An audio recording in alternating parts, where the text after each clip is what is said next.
ఇక హర్యానాలో ఫలితాలు తారుమారు అవుతూ ఉండడంతో కాంగ్రెస్ శ్రేణుల్లో నిరాశ నెలకొంది. మనం చూసాం ఉదయం నుంచి అటు జమ్మూ కాశ్మీర్లో బీజేపీ పుంజుకుంది. ఉదయం ఏదైతే పోల్స్ రిలేటెడ్గా చూసుకున్నా కూడా ఆ తర్వాత హర్యానా విషయానికి వస్తే కాంగ్రెస్ ముందంజలో వెళ్తూ ఉండగా ఇప్పుడు కొంచెం పరిస్థితులు తారుమారయ్యాయి. ప్రస్తుతం దానికి సంబంధించి కౌంటింగ్ ఎలా కొనసాగుతుంది, రిజల్ట్ ఎలా ఉండబోతుంది, వివరాలు అందించడానికి ఢిల్లీ నుంచి మా నేషనల్ బ్యూరో చీఫ్ కళా సిద్ధంగా ఉన్నారు.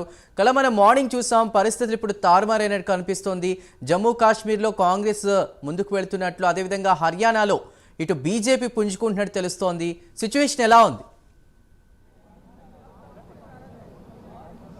చందు, ఉదయం నుంచి కౌంటింగ్ ప్రారంభమైన తర్వాత ఒక్కసారిగా ఫలితాలు మొదటి రౌండ్లో కాంగ్రెస్ ముందంజలో ఉన్నటువంటి విషయాన్ని మనమంతా కూడా చూసాము. కాంగ్రెస్ పార్టీ కార్యకర్తలందరూ కూడా మిఠాయిలు పంచుతూ కూడా సంబరాలు ప్రారంభమయ్యాయి. అయితే తర్వాత ఒక గంట తర్వాత తొలి రౌండ్ ముగిసే సమయానికి ఏదైతే హర్యానాలో ఉందో ఒక్కసారిగా కూడా అటు కాంగ్రెస్ తర్వాత బీజేపీ మధ్య, రెండు పార్టీల మధ్య మాత్రం విజయం మాత్రం దోబూచులాడుతుందని చెప్పవచ్చు.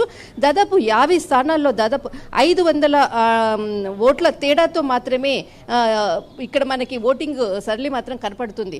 ముఖ్యంగా అంటే తొలి రౌండ్లో కాంగ్రెస్దే హవా, తర్వాత మొత్తం మీద హర్యానా హస్తగతం, కాంగ్రెస్ హస్తగతం అనుకున్నారు. కానీ ఒక్కసారిగా ఈ అరగంట నుంచి మాత్రం చూస్తే మాత్రం ఈ యొక్క ఎన్నికల విజయాలు మాత్రం తారుమారు అవుతుంది. ముఖ్యంగా ఇప్పుడు మనం చూస్తున్నాం, కాంగ్రెస్ కార్యాలయంలోనే ఉన్నాము ప్రస్తుతము. ఇక్కడ ఉన్నటువంటి చాలామంది కార్యకర్తలు కూడా సంబరాలు ప్రారంభమయ్యే కొద్దిసేపటి క్రితమే ఇక్కడ మొత్తం అంతా కూడా సైలెంట్ అయిపోయింది.